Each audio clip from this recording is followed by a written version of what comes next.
연예계에서 굴곡 없는 삶을 살기란 쉽지가 않습니다. 인기 많은 여배우들의 경우에는 더욱 힘든데요. 그런 가운데 배우 김창숙의 삶은 흥미로운 점이 많습니다. 특히 배우로서 소신 있는 발언을 서슴없이 하는가 하면 동료들에게 의리 있는 인물로도 유명합니다. 그런데 김창숙은 2016년 이후로 별다른 작품 활동을 하고 있지 않습니다. 그녀의 건강에 무슨 일이라도 생긴 걸까요? 젊은 시절 김창숙은 거리를 다닐 때마다 캐스팅을 당할 정도로 빼어난 외모의 소유자였습니다. 그러다 광고를 계기로 연예계에 입문하게 됩니다. 김창숙은 리즈 시절 김혜수와 꼭대 닮은 모습을 보여주기도 하는데요. 트로이카 3인방이었던 유지인은 19세에 김창숙을 만났습니다. 유지인은 제가 영국 영화과에 진학하려 할 때 어머니는 김창숙처럼 될 거면 진학하라고 말씀하셨어요. 그 정도로 김창숙 씨가 아름다웠어요. 라고 말했습니다. 이러한 김창숙의 미모는 당시 국외로도 퍼지게 됩니다. 영화 영웅 본색의 감독으로 유명한 홍콩 영화 감독인 오우삼 감독의 영화 여주인공을 맡게 됩니다. 오우삼 감독의 실질적인 개봉 데뷔작이라고 할 수 있는 1975년 영화 여자 태권 군용회인데요. 당시 오우삼 감독은 인기 스타였던 김창숙을 출연시키기 위해 한국에서 모든 촬영을 할 정도였습니다. 오우삼 감독은 평소에 개인적으로 무척 좋아하던 여배우여서 함께 일하게 돼 무척 기뻤어요. 매우 추운 겨울에 촬영했는데 김창숙이 도복만 입고 촬영을 했어야 했어요. 추워서 벌벌 떨던 모습이 아직도 기억에 생생해요. 라고 그 시절 김창숙을 회고했습니다. 누구에게나 첫 경험, 첫 기억은 강렬하고 또 기억이 오래가는 법인데요. 하지만 김창숙은 이 영화를 거의 마지막으로 은퇴를 하게 됩니다. 바로 결혼 때문이었죠. 연기를 계속하려고 했지만 남편은 심하게 반대했죠. 당시 나에게 섭외 전화가 걸려오면 남편이 못하게 하고 결국에는 방송국에 직접 따라와서 PD와 언쟁을 높인 적도 있었어요. 그런데 결혼할 때 김창숙이 남편에게 속았던 점이 있었습니다. 자신보다 나이가 많은 줄 알았던 남편이 알고 보니 연하였던 것입니다. 남편 나이가 저보다 위인 줄 알고 속아서 결혼했어요. 친구의 오빠와 호칭이 친구였기 때문에 당연히 저보다 나이가 많다고 생각했죠. 그런데 결국 시어머니에게 진실을 확인하고 충격에 빠졌었어요. 김창숙은 육아를 하며 6년 정도의 공백기를 가졌고 이후 다시 복귀하게 됩니다. 끝까지 연기 욕심을 굽히지 않고 죽기 살기로 일을 했어요. 밤샘 촬영이 있는 날에도 가정에 폐가 되지 않도록 저 혼자 새벽에 집에 들어왔다가 다시 촬영장으로 연기를 하러 나갔죠. 이후 김창숙은 영화보다는 드라마를 위주로 활동을 이어갑니다. 김창숙이 중년 배우가 된 이후에는 다른 사람의 문제에도 관심을 기울입니다.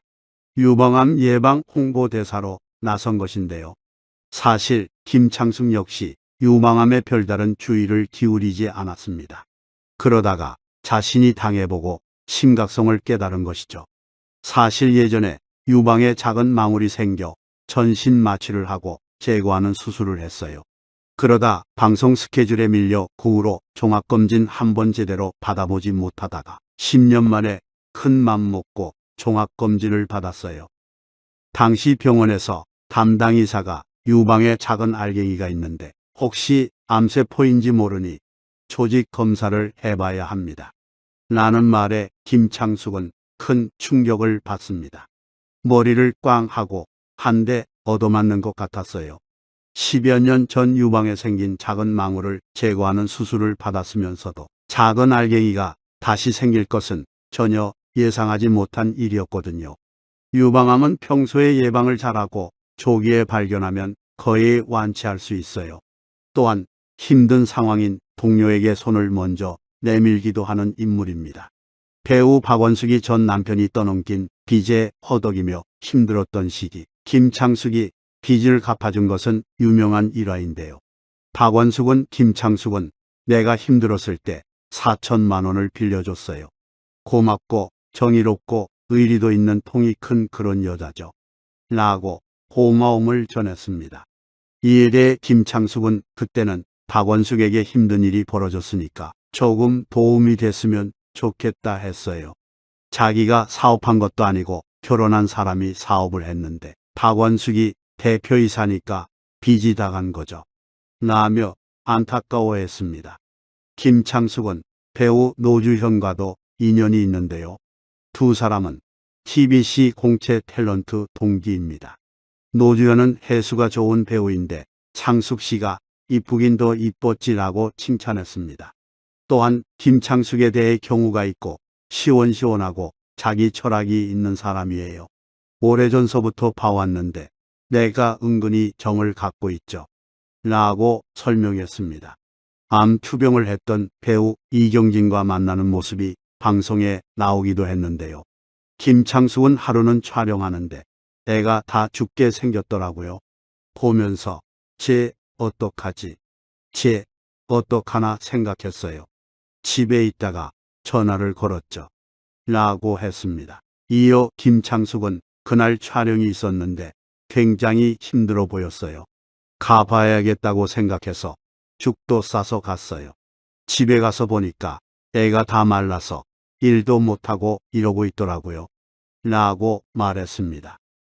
이경진은 5년 동안 힘들었어요. 검진 받은 데서 연락이 와서 유방 촬영을 다시 한번 해보라더라고요. 가까운 데 가서 사진 찍었는데 유방암 판정을 받았어요. 정신력으로 버틴 거예요. 언니만 연락했어요. 라고 했습니다. 김창숙 역시 인생의 위기를 겪습니다. 중년이 되면 괜한 피해의식에 마음이 조급해지고 골다공증 우울증 같은 증상이 나타나면서 정신적, 육체적으로 여러 가지 변화가 생겨요. 그것을 흔히 갱년기라고 하는데 제게도 갱년기가 왔어요. 멀쩡하게 잘 있다가도 우울해지고 힘이 빠지더라고요. 전 운동으로 갱년기를 극복했어요. 또한 김창숙은 자기의 생각을 확실하게 피력하는 인물입니다. 며느리와 모녀 같다라는 제작진의 말에 김창숙은 며느리지 딸은 아니에요. 딸처럼이죠. 라고 말했습니다. 며느리가 딸이 될 수 있나라는 질문에는 죽었다 깨어나도 안 된다라고 단호하게 이야기하기도 했죠. 지킬 것은 지키는 예의와 도리를 지켜야 하는 사이예요. 며느리가 엄마 이러면 안 될 것이고 시어머니가 함부로 대하면 기분이 나쁠 것이기 때문이죠. 요즘은 각자 자기 사생활, 개인 생활을 보호해야 하는 시대예요. 이에 김창숙의 며느리는 시어머니의 말이 맞는 말인 것 같다며 공감했습니다. 또한 김창숙의 연기관도 확고합니다. 그동안 저는 건강에 무리가 와도 링거를 맞으며 악착같이 연기했어요. 그러다 보니 20년 넘게 쉬어본 적이 없어요. 하지만 앞으로는 쉬엄쉬엄 일할 거예요. 몸도 몸이지만 요즘에는 드라마 가운데 상식적인 범주를 넘어서는 내용이 너무 많아서 연기하다 저도 모르게 화가 치밀어요. 받아들일 수 없는 것을 억지로 하려니 스트레스도 심하고요. 그래서 쉬는 거예요. 섭외는 많이 들어오지만 마음에 드는 좋은 작품을 만날 때까지 쉬면서 재충전하려고요. 이러한 발언으로 보아 막장 드라마가 판을 치는 요즘 여전히 마음에 드는 작품을 만나지 못해 작품 활동을 하지 않고 있는 것으로 일각에서는 추측하고 있습니다. 막장 드라마에 대한 비판은 비단 김창숙만 한 것은 아닌데요. 이순재는 막장 드라마를 미친 엑스들의 향연이라고 부른다고 밝히기도 했죠. 배종옥은 한국 드라마계에서 막장 드라마는 사라져야 한다고 일침을 놓았죠. 세 번째 시즌까지 이어오며 화제가 되었던 결혼작사 이혼작곡에서 이태권, 김모연의 하차 이유도 막장 드라마의 한계를 넘어서는 듯한 과한 전개 때문이라는 이야기가 나오기도 했습니다. 연기 활동은 잠시 멈췄지만 김창숙은 예능 방송을 통해 얼굴을 비췄는데요. 작품에서 3번 모자 호흡을 맞춘 김찬우가 김창숙에게 해물찜 요리를 선보였습니다. 이에 김창숙은 집에서 어머니가 되게 좋아하시겠다. 집에서도 어머니께 자상하게 잘할 거 아냐. 그러면 너무 좋아하지 라고 칭찬했습니다. 그러자 김찬우는 결혼을 안 했는데 좋으시진 않을 거예요. 저처럼 결혼 안 한 아들이 아직까지 엄마 하면 어떨 것 같으세요? 라고 물었고 김창숙은 단전에서 올라온 깊은 한숨을 내쉬어 웃음을 자아냈습니다. 김찬우는 한숨을 쉬는 김창숙을 보며 선생님은 진짜 어머니 같으세요 라고 덧붙였습니다. 아쉽게도 아직까지 김창숙의 차기작 소식은 전해진 것이 없는데요. 조만간 마음이 맞는 작품을 만나 좋은 연기 보여주길 기대하겠습니다.